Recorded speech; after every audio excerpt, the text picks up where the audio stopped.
दुनिया में इस टाइम कोरोना वायरस फैला हुआ है। दुनिया के दूसरे देशों से सीख के हमें अपनी स्ट्रैटेजी बनानी है कि हम कोरोना से कैसे डील करेंगे। मोटे मोटे तौर पे सब देशों के एक्सपीरियंस देखने के बाद एक चीज़ तो साफ है कि आपको कोरोना से 3 कदम आगे रहना है। अगर आप सोते रहे और कोरोना फैल गया तो उसके बाद आप कोरोना को कंट्रोल नहीं कर पाएंगे। अगर आप कोरोना से जो देश कोरोना से 2 कदम आगे रहे, 3 कदम आगे रहे, उन्होंने कोरोना को सफलतापूर्वक कंट्रोल कर लिया।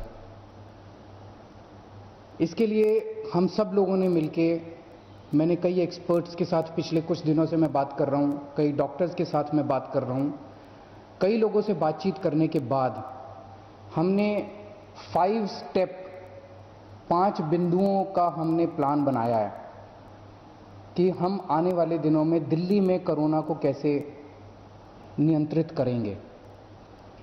इसमें ये एक तरह से 5T है, 5T प्लान है। पहला T है टेस्टिंग।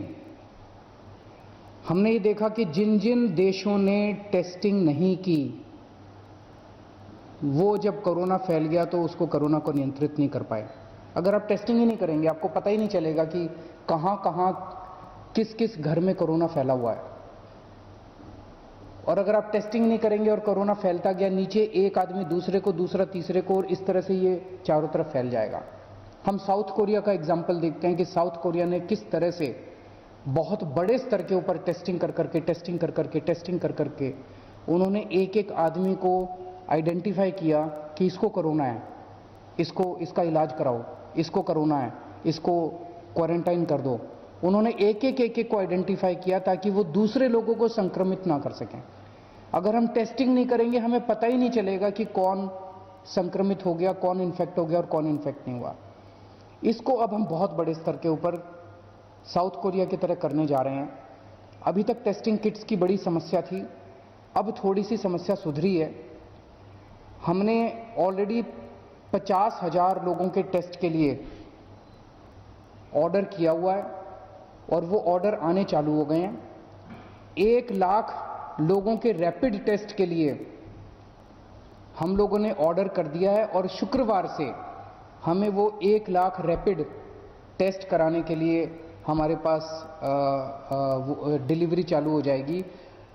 रैपिड टेस्ट आने के बाद जो हमारे हॉट स्पॉट्स हैं, जहां हमें लगता है कि कोरोना के पेशेंट थोड़े से ज़्यादा निकले, जैसे मरकज़ में निकले, मरकज़ के आसपास का जो निज़ामुद्दीन का एरिया है, उस तरह से दिल्ली में दिलशाद गार्डन में थोड़े से ज़्यादा निकले थे।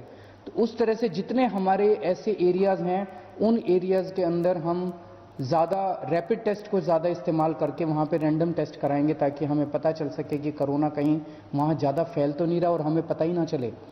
तो रैपिड टेस्ट को इस्तेमाल किया जाएगा और जो डिटेल्ड टेस्ट होते हैं उनको भी इस्तेमाल किया जाएगा। दूसरा हमारा टी है, दूसरी बिंदु है ट्रेसिंग। हमने पता कर लिया कि ये आदमी कोरोना पॉजिटिव है। अब ये व्यक्ति किस किस से मिला, 14 दिन में किस किस से मिला, उनको सबको आइडेंटिफाई करते हैं। हमारी टीम बहुत एफिशिएंट टीम है, हमारे अफसरों की, डॉक्टर्स की, वो आइडेंटिफाई करती है और उन सब लोगों को सेल्फ क्वारंटाइन में डाल दिया जाता है। उनको कहा जाता है कि आप घर से बाहर नहीं निकलोगे। ये ट्रेसिंग अभी तक दिल्ली के अंदर बहुत अच्छे स्तर के ऊपर चल रही है। अब हमने पुलिस की मदद भी लेनी चालू की है। एक आदमी पॉजिटिव निकला, उसने हमें बताया जी पिछले 14 दिन के अंदर मैं इन 100 लोगों से मिला था। हमने उन 100 लोगों को कहा कि भाई आप अब सेल्फ क्वारंटाइन में घर में 14 दिन रहोगे। अब वो 14 दिन घर में रह रहे हैं कि नहीं रह रहे, इसके लिए हम पुलिस की मदद लेते हैं। पुलिस को हमने अभी तक 27,702 लोगों के फ़ोन नंबर दिए हैं, ये पता करने के लिए कि वो जो सेल्फ क्वारंटाइन वाले हैं वो घर में रह रहे हैं कि नहीं रह रहे। उनके फ़ोन से पता चल जाता है कि फ़ोन का मूवमेंट तो नहीं हो रहा, वो घर में रह रहे हैं कि नहीं रह रहे। उसके ऊपर फिर मॉनिटरिंग कर रहे हैं। इसके साथ साथ हम ये भी पता कर रहे हैं कि मरकज़ के जो लोग निकले थे, लगभग 2000 फ़ोन नंबर आज हम पुलिस को देने वाले हैं कि मरकज़ के अंदर जितने लोग थे वो कहीं आसपास बाहर के एरिया में तो नहीं घूमे थे। अगर वो बाहर के एरिया में घूमे थे और वो कहाँ कहाँ गए थे वो पता चलेगा, तो उन एरियाज को सील कर दिया जाएगा। तो ट्रेसिंग के बेसिस पे हम सेल्फ क्वारंटाइन करेंगे, सीलिंग करेंगे और मॉनिटरिंग करेंगे कि लोग सेल्फ क्वारंटाइन फॉलो कर रहे हैं कि नहीं कर रहे।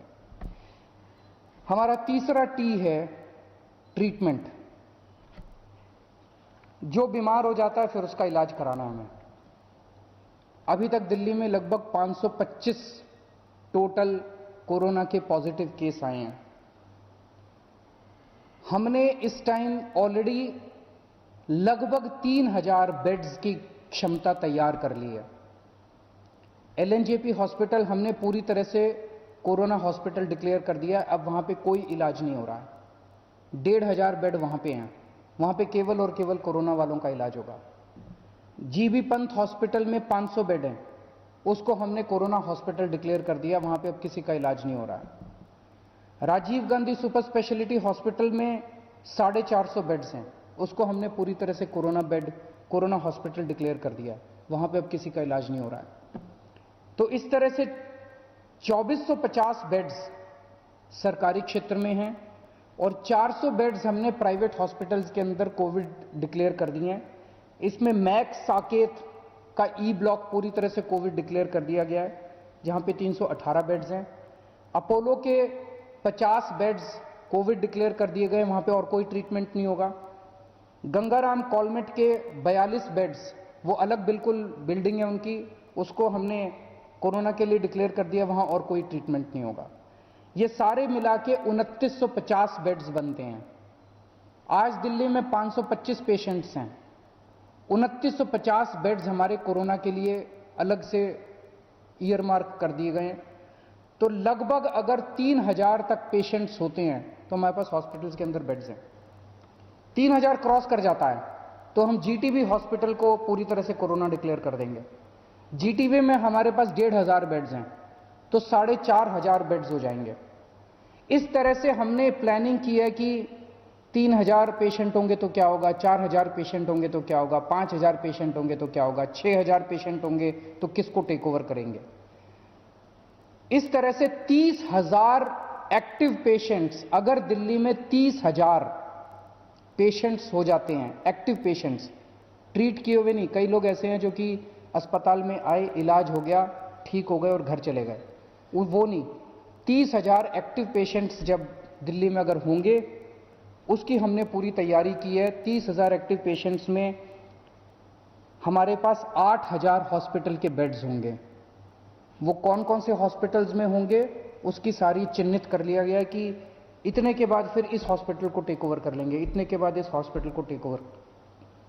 12,000 होटल के कमरे टेक ओवर किए जाएंगे।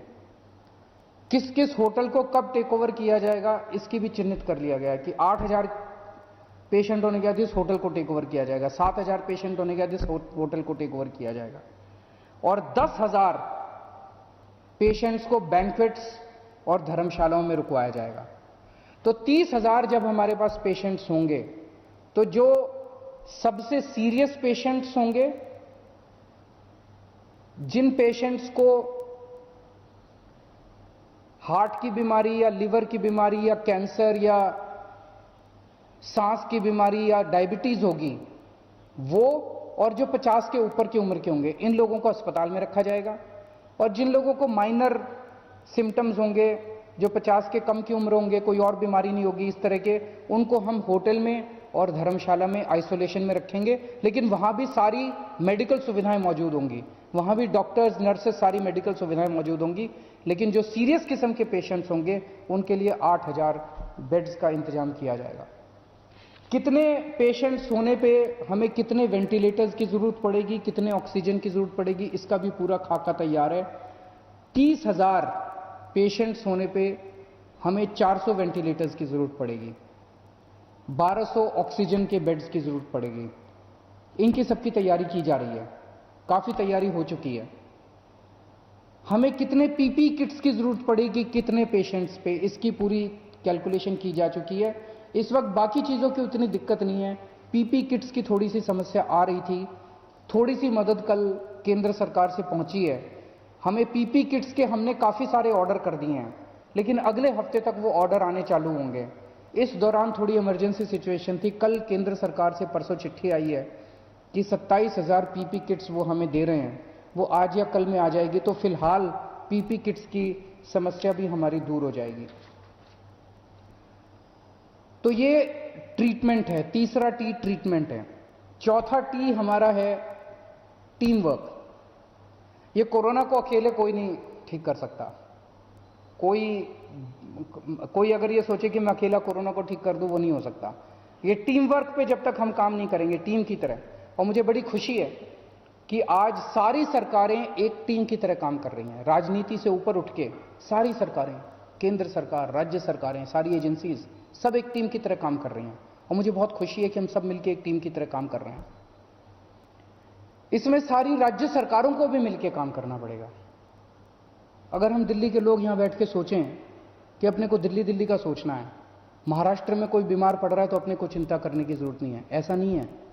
महाराष्ट्र में अगर कोई बीमार है और जिस दिन लॉकडाउन खुला और वो दिल्ली आ गया तो फिर अपने दिल्ली में फैल जाएगा। दिल्ली में कोई बीमार है और कल लॉकडाउन खुलेगा, वो पश्चिम बंगाल चला गया तो वहां पे फैल जाएगा। तो अपनी सारे सरकारों को और सारे देश के लोगों को एक परिवार की तरह एकजुट होकर एक टीम की तरह काम करना पड़ेगा। और सारी राज्य सरकारों को हमें आपस में एक दूसरे से सीखना भी है। मुझे बड़ी खुशी होती है, मैं देखता हूं कि तमिलनाडु में ये हो गया, महाराष्ट्र के अंदर ये हो गया, केरला में ये हो गया, पश्चिम बंगाल में ये हो गया, राजस्थान में ये हो गया, मध्य प्रदेश में उन्होंने ये अच्छा काम किया। हमें एक दूसरे से सीख के एक टीम की तरह काम करना है। डॉक्टर्स और नर्सेज हमारी इस टीम का, हमारे इस परिवार का अहम हिस्सा हैं। किसी भी हालत में हमें उन्हें बचाना है। वो हमारे सबसे बड़े सिपाही हैं। वो हमारी इस टीम का सबसे, उनके परिवार का हमें ख्याल रखना है। कहीं कहीं मैं देखता हूं कि डॉक्टर्स के साथ उनके पड़ोसियों को, उनके कॉलोनी वालों को उन्होंने कहा कि आपको तो कोरोना हो गया होगा, आप कॉलोनी में मत घुसिए। ये सही नहीं है, ये बिल्कुल गलत है, इसको बर्दाश्त नहीं किया जाएगा। सबसे इंपॉर्टेंट इस कड़ी का हिस्सा हमारे डॉक्टर्स हैं और हमारे देश के लोग। हम सब लोगों को इस वक्त, लॉकडाउन के वक्त, एक अनुशासित तौर पे अपने घर में रहना है, सोशल डिस्टेंसिंग का फॉलो करना है। देश के लोग इस टीम का सबसे बड़ा हिस्सा हैं और मुझे बेहद खुशी है, मैं ये देख रहा हूं कि इस वक्त, जरूरत के वक्त, जिन लोगों के पास पैसा है वो सामने आ रहे हैं। जो बहुत बड़े बड़े लोग हैं, पैसे वाले लोग हैं, वो कोशिश करके इधर उधर से पीपी किट ऑर्गेनाइज कर रहे हैं, वेंटिलेटर्स ऑर्गेनाइज कर रहे हैं। जो और कई सारी धार्मिक संस्थाएं हैं, सामाजिक संस्थाएं, वो खाने का इंतजाम कर रही हैं। और मुझे बड़ी खुशी है कि हम सब, ऑपोजिशन हो या पक्ष हो या विपक्ष हो, सब एक साथ मिलकर काम कर रहे हैं। थोड़े दिन पहले मैंने सभी बीजेपी के लीडर्स के, दिल्ली के लीडर्स हैं उनके साथ, जो एमएलए उनके साथ बात की थी। कल मैं सभी दिल्ली के सांसदों के साथ बात करने जा रहा हूं। उनके विचार, उनकी जो भी बातें, उनको हम सुनेंगे, उनके हिसाब से साथ काम करेंगे। और पांचवां टी है ट्रैकिंग एंड मॉनिटरिंग। मैंने इतनी सारी बातें तो बोल दी, लेकिन इन सब बातों को मॉनिटर करना, उसको ट्रैक करना कि चीज़ें सही चल रही हैं, इसकी जिम्मेदारी मेरी है। दिल्ली के अंदर 24 घंटे मोमेंट टू मोमेंट ट्रैक करना कि जो पूरा हमने प्लान बनाया वो प्लान उसके हिसाब से चल रहा है, इसकी जिम्मेदारी मेरी है। वो 24 घंटे मैं ट्रैकिंग कर रहा हूँ, मैं मॉनिटर कर रहा हूँ और मैं इसके ऊपर नज़र रखूँगा। मुझे पूरी उम्मीद है कि अगर हम कोरोना से 3 कदम आगे रहेंगे तो हम कोरोना की इस लड़ाई को मिलके जीत पाएंगे, टीम की तरह जीत पाएंगे। बहुत बहुत शुक्रिया।